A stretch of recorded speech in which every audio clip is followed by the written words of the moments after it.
Maya had always believed that life gave second chances only to those brave enough to ask for them. But she had never asked for anything. After her father passed away, she took responsibility for her small home, worked double shifts, and buried her dreams under bills and duties. Happiness was a luxury she no longer allowed herself. Until Zayan entered her life like a warm breeze in winter. He was the new architect at the community center where Maya worked as a receptionist. Calm, kind, and always curious about the world, Zayan carried a softness in his voice that made people trust him instantly. Maya admired him from a distance, never imagining their worlds could ever align. But Zayan noticed her first. He noticed the way she greeted everyone with a smile even when her eyes looked tired. He noticed how she stayed late at work but never complained. He noticed that she always tied her hair up, except on Fridays, when a few soft strands framed her face. One evening, as Maya was closing the reception desk, Zayan walked up with a hesitant smile.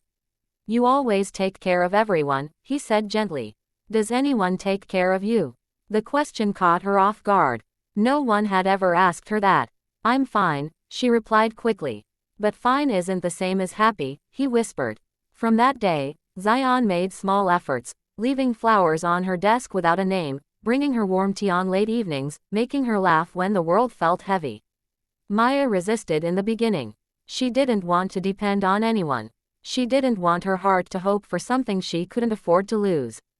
But kindness has a way of breaking walls that force never could. Weeks passed, and their conversations deepened. Maya shared stories of her father, her childhood, and the dreams she had once hidden. Zayan listened like every word was precious.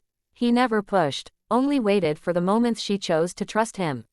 One stormy night, the power went out at the center.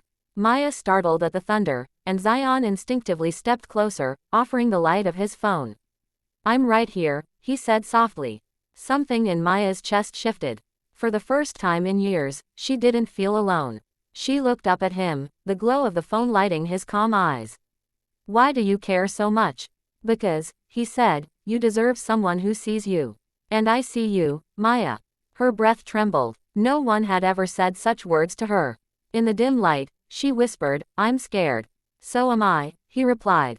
"But maybe we can be brave together." Their bond grew slowly, gently, with trust instead of rush. They met for morning walks, exchanged small notes during lunch, and found excuses to stay a little longer after work. It wasn't the dramatic love that movies showed. It was real, quiet, healing. One afternoon, as they stood on the rooftop watching the sunset, Zayan turned to her with nervous sincerity. "I don't want to be just a chapter in your life," he said. "I want to help you write new ones." Maya felt tears in her eyes, not from pain, but from finally feeling safe. She took his hand, her voice steady. "Then stay, and I'll let myself believe in hope again." Zayan pulled her into a gentle embrace, the kind that felt like home, the kind that reminded her that love wasn't about perfection. It was about presence. It was about choosing someone every single day. And for the first time in a long time, Maya allowed herself to exhale. Allowed herself to feel. Allowed herself to love. Because sometimes, life doesn't give second chances. Sometimes, life sends people who become your second chance.